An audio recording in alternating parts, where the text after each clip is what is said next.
Assalamualaikum warahmatullahi wabarakatuh. A'udzubillahi minasyaitonir rajim. Bismillahirrahmanirrahim. Alhamdulillahi rabbil alamin. Wassalatu wassalamu ala asyrafil anbiya'i wal mursalin sayyidina maulana wa nabiyyina wa habibina wa syafi'ina wa qudwatina wa uswatina Muhammadin sallallahu alaihi wasallam wa ala alihi wa ashabihi ajma'in. Allahumma faqihna fid din waftah alaina futuhal 'arifin waj'al a'malana khalisatan liwajhikal karim ya arhamar rahimin. Allahumma iftah alaina hikmatak wanshur alaina min khazaini rahmatika ya arhamar rahimin. Rabbi shrah li sadri wa yassir li amri wahlul 'uqdatam min lisani yafqahu qawli walhamdulillahi rabbil alamin. Amin. قال المصنف رحمه الله تعالى ونفعنا وإياكم بعلومه في الدارين آمين. Alhamdulillah, pertama dan selamanya marilah sama-sama kita panjatkan kesyukuran kita ke hadrat Allah Subhanahu wa taala kerana pada malam ini Allah taala masih lagi memberikan kepada kita daripada kesempatan. Allah taala masih lagi mengurniakan kepada kita daripada segala nikmat yang diberikan oleh Allah Ta'ala kepada sekalian hamba-Nya juga. Antaranya daripada nikmat kesihatan yang sempurna boleh kita pakai hadir pada malam ini ke rumah Allah Ta'ala ini untuk kita beribadat kepada Allah Subhanahu Wa Ta'ala dengan cara kita mengerjakan solat berjamaah. Kemudian kita berada dalam majlis ilmu yang dikatakan oleh para ulama sebagai raudhatun min riyadil jannah, satu taman daripada taman-taman syurga. Kemudian Allah Ta'ala juga memberikan kesempatan kepada kita dengan nikmat panjang umur. Allah Ta'ala bagi peluang kepada kita, diberikan kepada kita daripada nikmat panjang umur. Tidak lain tidak bukan tuan-tuan puan-puan yang dirahmati oleh Allah, sebagai salah satu daripada cara Allah Ta'ala nak suruh kita bertaubat atas segala dosa-dosa kita kepada Allah Ta'ala yang telah lepas. Begitu banyak dosa kita kepada Allah Ta'ala, maknanya diberi peluang panjang umur nak suruh kita bertaubat atas dosa kita. Kemudian juga Allah Ta'ala tidak lain tidak bukan juga Allah Ta'ala memanjangkan umur kita supaya kita daripada kalangan hamba Allah Ta'ala ini menggunakan masa yang ada daripada baki umur yang Allah Ta'ala beri ini sebagai salah satu cara, salah satu peluang untuk kita beribadat dengan sebenar-benarnya kepada Allah Ta'ala, dengan tujuan kita nak cari bekal untuk kita menghadap Allah Ta'ala. Mudah-mudahan segala amal ibadat kita, segala kerja buat kita, segala amal kebaikan kita dikira sebagai salah satu daripada bekalan-bekalan yang kita boleh bawa menuju ke hari akhirat nanti, insya-Allah. Tuan-tuan puan-puan yang dirahmati oleh Allah Subhanahu Wa Ta'ala, InsyaAllah pada malam ini dikira sebagai malam pertama lah, sebagai malam pengenalan, sebagai malam untuk kita membuka minda kita. Dan insyaAllah pada malam ini dan pada bulan-bulan seterusnya hamba akan ambil lah satu malam, makna kita kira sebagai malam ni lah hari Khamis malam setiap minggu awal bulan. Dia tidak kira juga sebab hamba pun banyak jadual kita padat, agak padat. Ni pun wakil masjid ni jumpa 2-3 kali duduk kereta. Dia ada masjid-masjid surau-surau lain yang sedang menunggu. Antaranya Tok Da, Balasa Tok Da pun duduk tunggu. Balasa Tamegu apa? Ustaz Tamegu Daud pun duduk tunggu-tunggu banyak. Jadi sampai hamba pun tengah hari hamba kerja, office hour. Waktu pejabat. Jadi masa tu terpaksa kita bahagi untuk kita kalau boleh untuk kita sama-sama rata lah, untuk sikit sini sikit. Mudah-mudahan apa yang hamba sampaikan kepada masyarakat boleh menjadi salah satu daripada benda-benda manfaat. Dia sebagai salah satu tanggungjawab. Kata Nabi SAW, "Balligh anni walau ayah." Sampaikanlah oleh kamu walaupun sepotong ayat yang mana boleh memberi manfaat kepada manusia, insya-Allah. Tuan-tuan puan-puan yang dirahmati oleh Allah, insya-Allah pada malam ini hamba tak diberi tajuk. Di malam pertama, malam pengenalan, kita tidak ada tajuk lah. Cumanya insya-Allah pada kuliah yang akan datang hamba akan bawa kitab.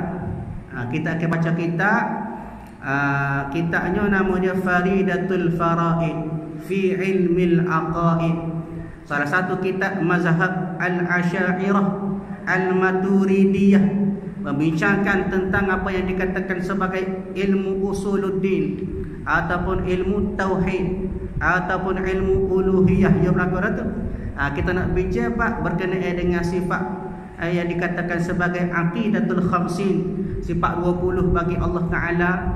Kemudian sifat 4 bagi Nabi sallallahu alaihi wasallam. Begitulah. Dia oleh kerana kita melihat bahawa ilmu tauhid ataupun ilmu usuluddin merupakan salah satu daripada ilmu yang wajib, juga dikatakan sebagai ilmu fardu ain.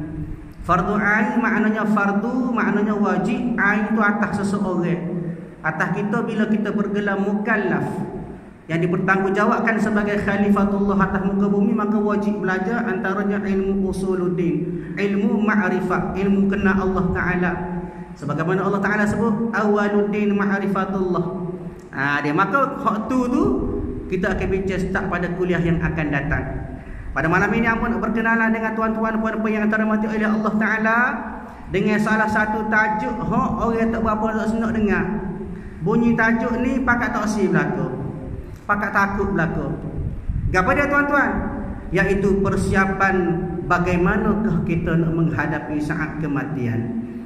Satu tajuk yang saya kira semua kita tak dengar. Bunyi mati takut belaka ni. Bunyi mati takut belaka. Orang itu mati, orang ni mati, kita pula mati. Dan maka inilah satu tajuk yang dikira sebagai satu tajuk sebagai mukaddimah. Kenapa? Kerana untuk kita bersedia. Ini untuk kita bersedia dalam kehidupan kita kena ingat matlamat kehidupan adalah kematian. Apa tujuan kita hidup? Sebenarnya tujuan kita hidup ialah untuk kita mati sebenarnya. Kerana apa? Kerana disitulah kesudahan kita. Bagaimana disebut pada surah Al-A'raf, ayat Al-Quran disebut surah Al-A'raf ayat yang ke-34. Allah Ta'ala sebut walikulli ummatin ajal fa idza jaa ajaluhum la yastakhiruna sa'ah wa la yastaqdimun. Sadaqallahul azim. Allah Ta'ala sebut dah daripada surah Al-A'raf walikulli ummatin ajal. Setiap daripada ummah, makna daripada kalangan kita semua ini akan kena kepada kita daripada ajal. Tak kira lah kita tua ke, kita muda ke, kita miskin ke, kita kaya, kita nusuk mana sekalipun, benda tu sapa kepada kita. Apa dia? Ajalun. Dia maknanya saat kematian kita. Fa idza jaa ajaluhum, bila mana sapa ajal kepada kita, la yastakhiruna sa'ah. Kita tak boleh nak minta kurang walaupun satu saat. Bincang dengan malikil maut. Tak sabitlah lagi nyawa pun. Kita postpone seminggu, minggu depan mari pula. Boleh tak ni? Kenapa? La yastakhiruna sa'ah. Tak boleh kita pelewat walaupun satu saat. Siapa aja, siapa masuk, mereka lah kita. Wala yastaqdimun, dan juga kita tak boleh nak awalkan dia. Dia minta nak awal tak boleh. Kenapa semua ini merupakan ajal, merupakan salah satu daripada ketetapan Allah Subhanahu wa taala. Dan kita sedar hadis Nabi sallallahu alaihi wasallam kepada kita. Kata Nabi sallallahu alaihi wasallam, al-umuru ummati ma baina 60 wa 70, kata Nabi. Nabi kata al-umuru ummati, umur aku ni, kata Nabi, ma baina 60 wa 70, antara 60 hingga 70. Ini satu hadis Nabi menceritakan kepada kita tahap umur ataupun peringkat umur kita. Kebanyakan daripada umat Nabi Muhammad Tuhan wiskat tu ya umur. Di antara 60 hingga 70. Kalau lebih, maka dikira sebagai satu bonus kepada kita untuk kita terus buat amal. Jangan pula kita kata Tuhan umur lebih, kita boleh hidup lagi atas dunia dengan cara kita. Sedangkan itulah sebenarnya bonus Allah Ta'ala beri kepada kita, untuk kita guna umur yang ada atas jalan kebaikan. Maknanya tuan-tuan, setiap masa kita kena bersedia lah, bahawa hakikat kita, kehidupan kita, ujungnya ialah kematian. Tak kira macam mana kita, situ belakang duduk dia. Begitu juga Allah Ta'ala sebut pada surah Az-Zumar innaka mayyitun wa innahum mayyitun. Surah Az-Zumar ayat 30. Allah Ta'ala sebut sesungguhnya kamu akan mati, maka sesungguhnya mereka juga akan mati. Tak kira siapa dia. Bila sebut al-insan, daripada kalangan manusia, semua akan mati. Ini cumanya lambat dengan cepat. Bahkan ada pepatah Melayu sebut, perumpamaan manusia kehidupannya seumpama pokok kelapa. Kenapa pokok kelapa? Pokoknya lah. Kadang-kadang buah tu bunga putih baru, dia luruh dah. Dia kadang-kadang putih bersalengin, luruh juga. Dia kadang-kadang mudanya kait demo, dia luruh juga. Kadang-kadang tua dah, duduk atas pokok lagi.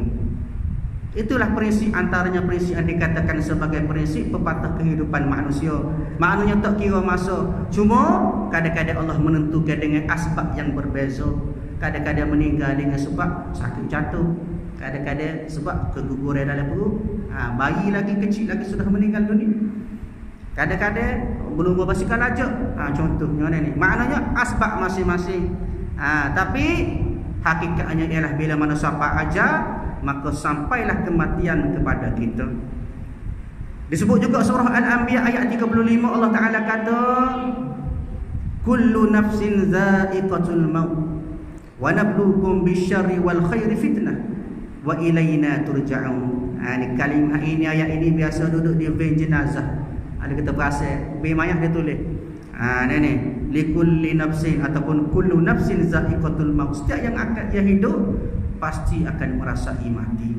Dan kami menguji kamu dengan kesusahan dan kesenangan sebagai cubaan, dan kepada kamilah kamu akan kembali. Akhirnya setelah selesai kehidupan kita atas dunia, maka kita akan berjalan menuju kepada Allah Ta'ala, bergantung kepada amal kebajikan. Kalau moleklah persediaan kita, maka moleklah tujuan kita menghadap Allah Ta'ala. Kalau tidak moleklah kehidupan kita atas dunia, maka akhirnya kita menghadap Allah Ta'ala dengan keadaan kita ni papa ke dana, tak ada apa satu bekal. Bahkan Nabi sebut dalam hadis Nabi SAW, Nabi kata ad-dunya mazra'atil akhirah. Dunia ni apa dia? Dunia ni tempat bercucuk tanah kita nak pergi akhirat. Maknanya kita menanam atas dunia, akhirat nanti kita akan terima hasil dia. Kalau kita tanam comel atas dunia, comel lah hasil di akhirat. Kalau kita tak menanam, maka saja kita di akhirat nanti berjumpa dengan Allah Ta'ala, menghadap Allah Ta'ala dalam keadaan tidak bawa bekal apa-apa. Kadang-kadang setengah orang bekal banyak dah. Dia buat amalnya rajin, hebat, dia buat amal rajin beribadat kepada Allah, tetapi kadang-kadang sebelum jumpa Allah Ta'ala lagi, pahala dia berciciran, tupik orang tu ambil, orang ni ambil. Contohnya macam mana keadaannya bila mana dia ribah, dia mupak. Dia mupak ni kadang-kadang makan kita je hari-hari. Dia setiap masa mupak, minum kopi, kedai kapal lain lah, kapal ni alhamdulillah bagus berlaku. Noyaknya kadang-kadang dalam keadaan kita bersama sahabat-sahabat kita, sayang-sayang kita duduk minum air kedai kopi, tubik benda-benda yang tidak kena. Dan termasuk dalam bab ribah, dia mupak orang tu, mupak orang. Akhirnya pahala kita ada, kita sudah salurkan kepada orang lain. Kawan-kawan tak ada, kosong ada Allah Ta'ala bawa jabir saja, isi tak ada. Tembuh jabir kita, orang tu ambil, orang ni ambil, atas sebab kita ribah. Begitulah tuan-tuan. Noyaknya persediaan kita, kenalah kita bersedia sebaik-baiknya. Jangan siapa bocor, ataupun jangan siapa tercicir pahala-pahala amal kebajikan kita buat sama ini. Dikatakan sebagai sia-sia amal. Bila mana kita buat amal, akhirnya amal pahala kita diberi kepada orang lain. Noyaknya tuan-tuan, kena bersedia. Tak kira lah bila-bila masa, jangan tunggu kita lepas pecing baru nak bersedia. Jangan. Dia ajar mau, tak kira pecing, tak pecing, muda, tak muda, tua, tak tua, tak kira. Setiap masa, kalau boleh dalam keadaan kita sentiasa bersedia. Dia banyak lagi dalil-dalil Allah Ta'ala sebut di dalam Al-Quranul Karim berkenaan dengan apa yang dikatakan sebagai dalil-dalil menunjukkan bahawasanya semua daripada kita akan mati.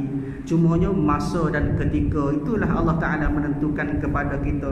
Cepat-cepatlah, kita tak boleh kata kamu. Lambat pun ambil peluang. Guna masa Allah Ta'ala bagi peluang kepada kita untuk kita beribadat kepada Allah Subhanahu Wa Ta'ala dengan sebaik-baiknya. Maka tuan-tuan puan-puan yang dirahmati Allah Ta'ala, antaralah kita sebut pada malam ini, antara persiapan kita, persediaan kita nak menghadap Allah Ta'ala, antaranya ialah yang pertama, yang paling penting ialah kita kena taubat daripada segala dosa kita.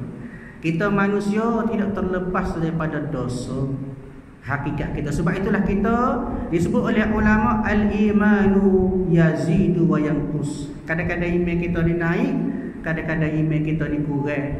Tak kita rajin buat amal, maka naiklah iman kita, keimanan kita meningkat. Rajin buat amal, rajin sedekah, rajin beribadat. Tapi bila mana kita lalai, kita lupa kepada Allah Ta'ala, kita buat maksiat kepada Allah Ta'ala, maka begitulah juga pahala kita akan berkurang, iman kita pun akan jadi kurang, lemah berlalu. Sebab itu kita kena jaga iman kita. Kalau boleh biar banyak naik pada turun, tak tehnya banyak turun pada naik, itu masalah kita. Kapal naik lah, kapal ni alhamdulillah bagus belakang. Dia ayatnya tuan-tuan, kita kena bertaubat daripada segala dosa kita. Kita tak tahu selama mana kita hidup, 30 tahun, 40 tahun, selama mana kita hidup, banyak mana dosa kita dengan Allah Ta'ala. Bahkan kata Nabi SAW, satu anjakan kepada kita, Nabi nak suruh kita bertaubat, maka Nabi kata, at-taibu kamal la tambalah, kata Nabi. Orang bertaubat ini diumpamakan sebagai tidak ada dosa. Kenapa? Bila ada dosa dia taubat. Bila ada dosa dia taubat. Menyebabkan tubuh dia sentiasa bersih, jiwa dia sentiasa bersih. Kerana apa? Kerana bertaubat kepada Allah Ta'ala dengan sebenar-benar taubat kepada Allah. Kena taubat tuan-tuan. Kita tahu, kita sedar bahawasanya kita tidak lepas daripada dosa. Disebut juga oleh Allah Ta'ala daripada surah An-Nur ayat 31. Allah Ta'ala royak kepada kita, pesan kepada kita, wa tubu ilallahi jami'an ayyuhal mu'minuna la'allakum tuflihun. Allah Ta'ala kata, dan bertaubatlah kamu sekalian kepada Allah. Bila Allah Ta'ala royak, maknanya ini satu al-amru, satu suruhan. Allah Ta'ala dia sebut dalam Quran, dia tak royak saja-saja. Dia segala benda dalam Quran tak ada tu royak tu kerana saja-saja, tak ada. Turun mesti ada sebab dia. Sebagaimana ayat ini Allah Ta'ala suruh kita bertaubat, maka kena dengar taubat kepada Allah Ta'ala. La'allakum tuflihun, mudah-mudahan kamu daripada kalangan orang yang berjaya. Maknanya tuan-tuan, nak berjaya, maknanya berjaya pada hari akhirat. Tidak lain, tidak bukan kita taubat daripada segala dosa. Kalau kita banyak dosa, cebuah dengan dosa, bagaimanakah kita nak masuk tempat suci, iaitu syurga Allah Ta'ala. Di syurga Allah Ta'ala buat untuk orang yang tidak ada dosa. Kadang-kadang setengah orang itu dia pergi kepada hadis Nabi kata kan, al-mu'minun yadkhuluna al-jannah ba'da 'adzabin wa intan. Nabi kata setiap orang Muslim, setiap orang mukmin akan masuk syurga berlaku ba'da 'adzabin wa intan, tetapi lepas pada azab dan juga atas pembalasan kita atas dosa kita. Kita kata mana tak apa masuk neraka mata ya. Lepas tu kita masuk syurga lah, ngesuk ngelah-lah. Jangan kata gitu. Dia sungguhnya azab api neraka sangat pedih. Kalau boleh kita tak usah masuklah dalam api neraka ni. Dia tak usah masuk, tak usah hidup dalam api neraka. Kenapa? Terlalu pedih daripada azab Allah Ta'ala sediakan kepada penghuni neraka. Maka sebab itulah tuan-tuan, kena banyakkan bertaubat, mudah-mudahan taubat kita diterima dan kita tergolong daripada kalangan orang-orang yang berjaya seperti mana Allah Ta'ala sebut tadi, iaitu berjaya daripada kalangan orang yang berjaya masuk ke jannah, ke syurga Allah Ta'ala. Maknanya syarat ataupun cara pertama kita bersedia pada hari akhirat, iaitu dengan cara kita taubat daripada segala dosa. Kemudian yang kedua tuan-tuan, kita nak persiapan kita nak menuju kepada kematian kita, iaitu kita tahsinus solah ma'a khush. Maknanya kita memperbaikkan ibadat solat kita. Solat kita kena ingat as-salatu imaduddin. Satu hadis Nabi SAW, Nabi sebut kepada kita as-salatu imaduddin. Semaya-semaya ni tiang agama. Faman aqamaha faqad aqamaddin. Maknanya siapa dia semaya, siapa dia mendirikan solat, dia telah mendirikan agama. Faman tarakaha faqad hadamad din. Barang siapa yang tinggal daripada sembahyang, maka seolah-olah dia telah meruntuhkan agama. Kita tengoklah ni berapa ramai manusia hak tak sembahyang. Ada juga hak sembahyang tapi dikira sebagai tidak sembahyang. Ramai juga. Kenapa? Kerana sembahyang itu tidak kena dengan kehendak Allah Ta'ala, tidak kena dengan syarak, daripada rukun dia pun tak sempurna, daripada khusyuk dia pun tak ada. Dia maknanya segala perkara-perkara yang perlu ada dalam sembahyang tidak ada dalam sembahyang dia. Sembahyang dia kosong semata-mata. Orang sembahyang dia sembahyang, dia dulu lagi dia duduk serba lagi, contohnya lah. Tapi orang lain dia boleh pahala, dia tak boleh pahala. Kenapa? Kerana sembahyang dia itu tidak sempurna. Itulah yang dikatakan sebagai sembahyang yang tidak mampu untuk mencegah daripada fahsyak dan munkar. Allah Ta'ala sebut dalam Quran, inna salata tanha 'anil fahsya'i wal munkar. Sesungguhnya sembahyang itu dapat cegah daripada perkara keji dan munkar. Kita sembahyang tapi tak boleh nak cegah. Mana? Kerana ada kesilapan. Orang putih sebut something wrong dengan sembahyang kita. Ada benda tak kena dalam sembahyang. Mungkin tidak khusyuk, mungkin sembahyang kita tidak sempurna kerana rukun kita tidak sempurna. Dan kita melihat bahawa khusyuk merupakan salah satu daripada perkara perlu ada dalam sembahyang. Kalau sembahyang tak khusyuk, sudah selalu dia benda hilang cari dalam sembahyang. Bila kat takbir jumpa lalu anak kunci duduk situ, pitik duduk situ, gitu gini, semua jumpa dalam sembahyang belaka. Dia kenapa? Kerana satu alamat, satu tanda bahawa sembahyang kita tidak khusyuk. Bahkan menurut para ulama rahimahullahu ta'ala, antaranya ialah berkata Sayyidina Ali karramallahu wajhah. Sayyidina Ali kata kerana sesungguhnya khusyuk itu ialah khusyuk pada hati. Bahkan menurut riwayat lain, khusyuk itu ialah tak paling ke kiri dan ke kanan. Itu khusyuk sembahyang. Itu makna dari segi zahiriah kita. Manakala menurut Imam Al-Qurtubi rahimahullah, dia katakan khusyuk ialah sesuatu keadaan di mana jiwa dia tu dalam keadaan sakinah, jiwa dia dalam keadaan tenang dan rendah diri daripada segala anggota. Itulah yang dikatakan sembahyang boleh memberi kelazatan. Jannatul ajilah disebut dalam kitab Musalli, Jannatul ajilah, syurga yang disegerakan. Maknanya bila dia kata takbir Allahu Akbar, mari lalu rasa lazat dia sembahyang, kasih dia dengan sembahyang. Dan ni makna dia sembahyang dalam keadaan khusyuk, tenang jiwa dia. Dia tidak rasa serabut. Bila ada masalah dia sembahyang. Dia itulah baru betul sembahyang yang sempurna. Kita kadang-kadang sembahyang pun dalam keadaan gelisah. Tamu-tamu pun untuk email pesi baca panjang. Tempat lain lah tempatnya alhamdulillah bagus. Marah tu kat kita ni. Oi, lama tak email nak baca panjang baca dulu. Contohnya, maknanya sembahyang kita dalam keadaan kita tidak tenang. Tidak ada sakinah dalam sembahyang kita menyebabkan kita jadi gelisah, tidak ada khusyuk dalam sembahyang kita. Begitu juga menurut ulama lain, antaranya Imam Zamakhsyari mengatakan dalam kitab dia Al-Kasyaf, dia katakan khusyuk pula adalah solat bagaimana hati dalam keadaan takut dan mata selalu tunduk ke tempat sujud. Mata tengok tempat sujud, kemudian hati dia sentiasa dalam keadaan khusyuk itu ilallah, takut kepada Allah Ta'ala.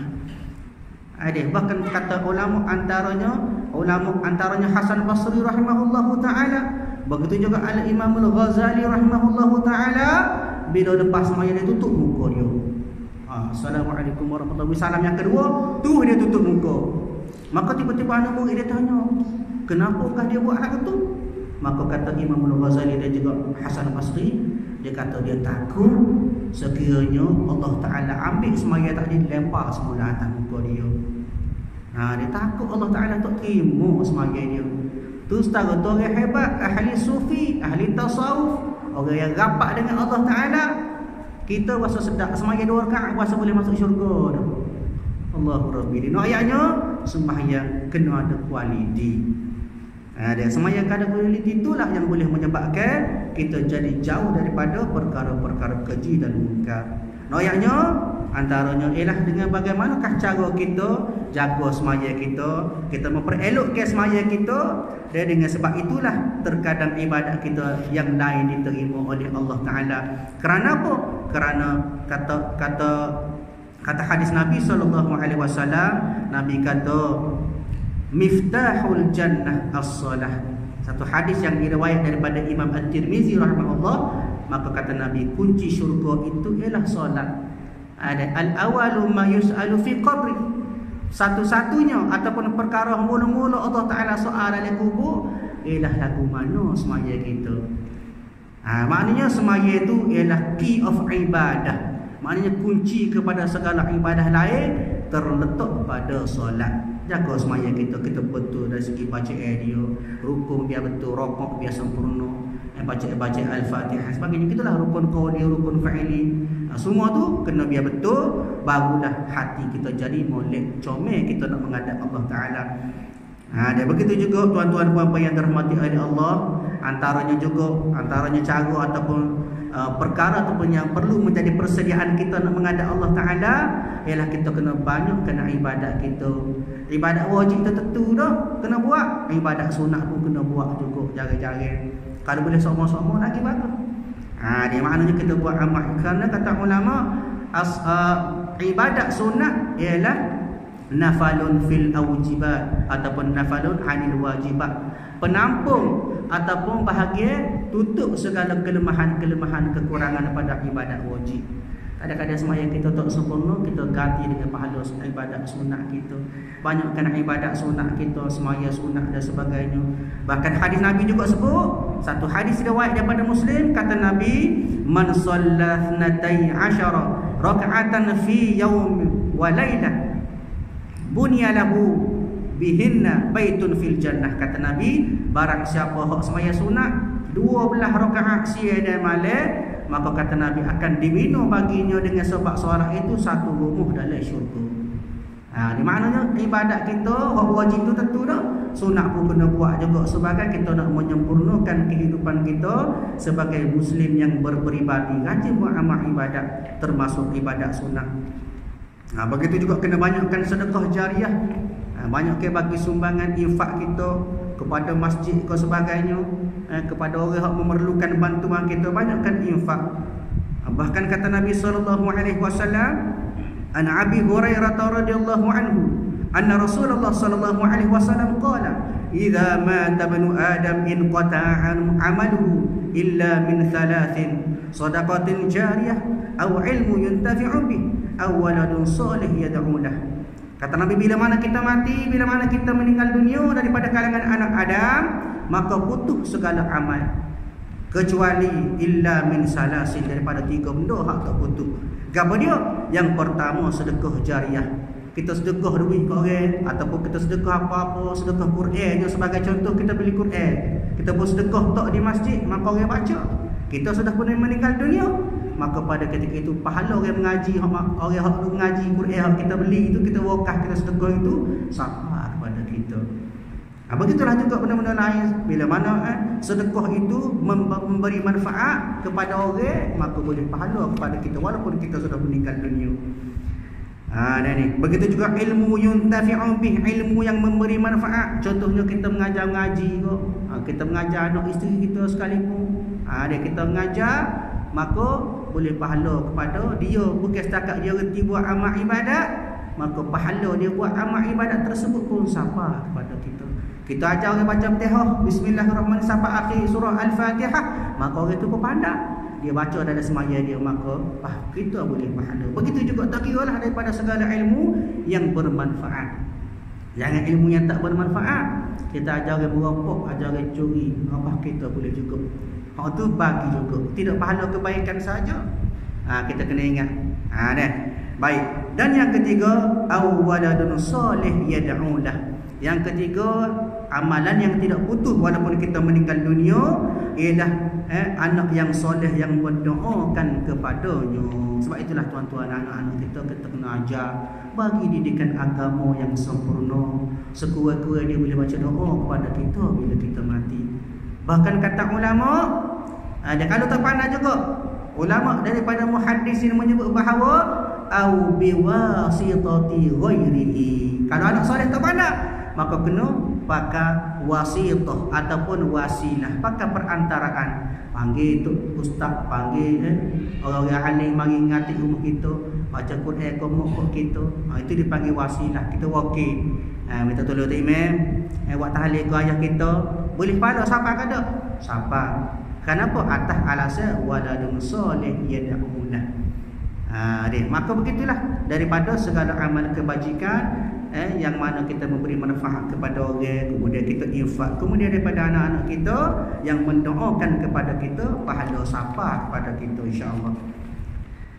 Ini baik. Begitu juga tuan-tuan puan-puan, bagaimanakah kita bersiap sedia? Antaranya ialah kita bersedia dengan persoalan yang Allah Taala tanya kepada kita.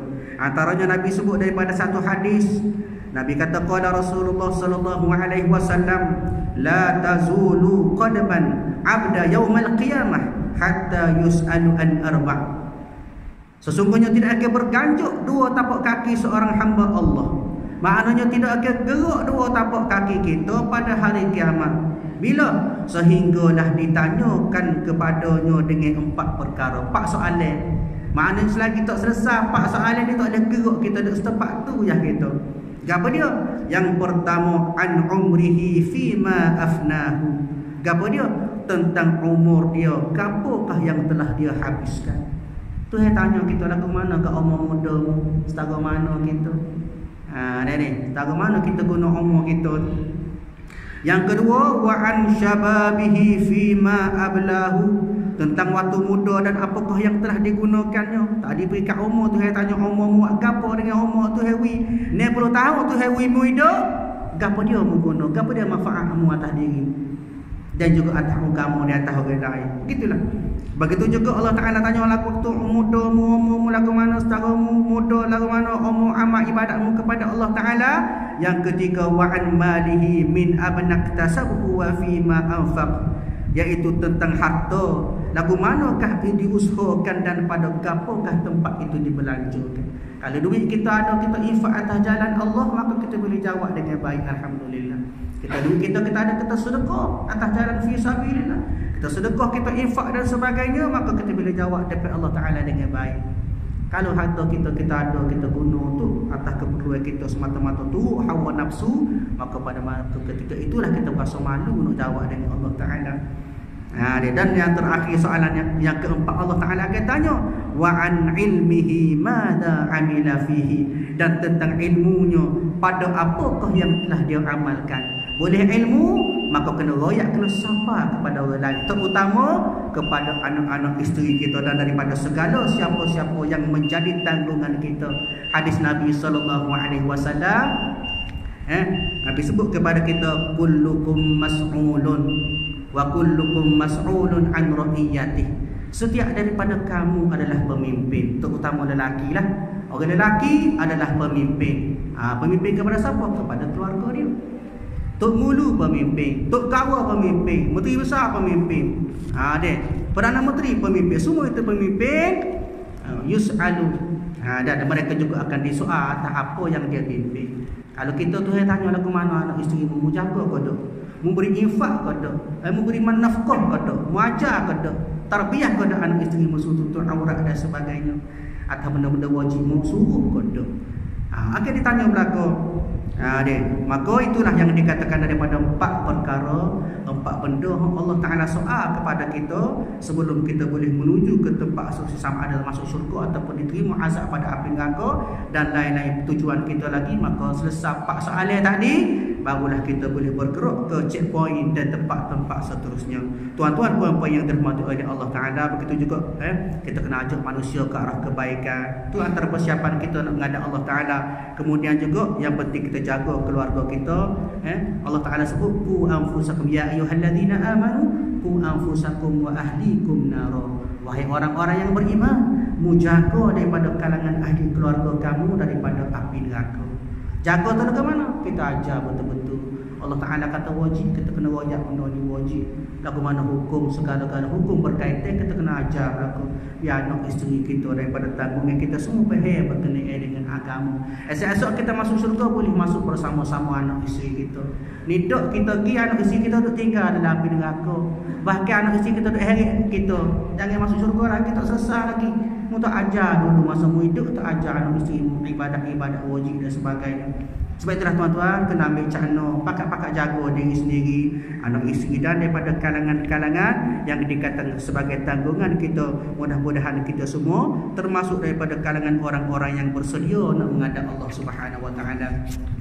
Tuan-tuan dan puan yang dirahmati oleh Allah Subhanahu Wa Taala, hamba rasa setakat itulah dulu untuk malam ini sebagai kita kata pengenalan. InsyaAllah seperti mana hamba sebut tadi, pada kuliah yang akan datang kita akan bawa kitab sebut ataupun kita akan ajar satu kitab yang dinamakan sebagai kitab Faridatul Faraid fi Ilmul Iqaid, yang mana membicarakan tentang ilmu-ilmu daripada ilmu usuluddin, ilmu ataupun dikenali sebagai ilmu bayan pun orang sebut, ilmu tauhid pun disebut. Mudah-mudahan dengan kitab yang hamba ajar nanti kita lebih kenal Allah Subhanahu Wa Taala dengan lebih baik. Bagaimana disebut juga bagaimana awaludin ma'rifatullah, seawal-awal benda dalam agama ialah kita kenal Allah Taala. Bagaimanakah kita sebagai makhluk tak kenal pencipta kita. Begitulah tuan-tuan dan puan daripada Allah. Rasanya setakat itulah untuk malam ini. InsyaAllah kita sambung pada kuliah yang akan datang. Aku qouli hadza astaghfirullahal azim wa lakum. Assalamualaikum warahmatullahi wabarakatuh. A'udzubillahi minasyaitonir rajim. Bismillahirrahmanirrahim. Alhamdulillahirabbil alamin. Wassalatu wassalamu ala asyrafil anbiya'i wal mursalin wa ala alihi wa ashabihi ajma'in. Allahumma inna nas'aluka ridhaka wal jannah wa na'udzubika min sakhatika wan nar. Allahumma innaka 'afuwun karimun tuhibbul 'afwa fa'fu 'anna wa 'an walidina wa 'an jami'il muslimina wal muslimat wal mu'minina wal mu'minat bi rahmatika ya arhamar rahimin. Rabbana atina fid dunya hasanah wa fil akhirati hasanah wa qina azaban nar. Wa sallallahu ala sayyidina Muhammad wa ala alihi wa sahbihi ajma'in. Walhamdulillahi rabbil alamin. Amin.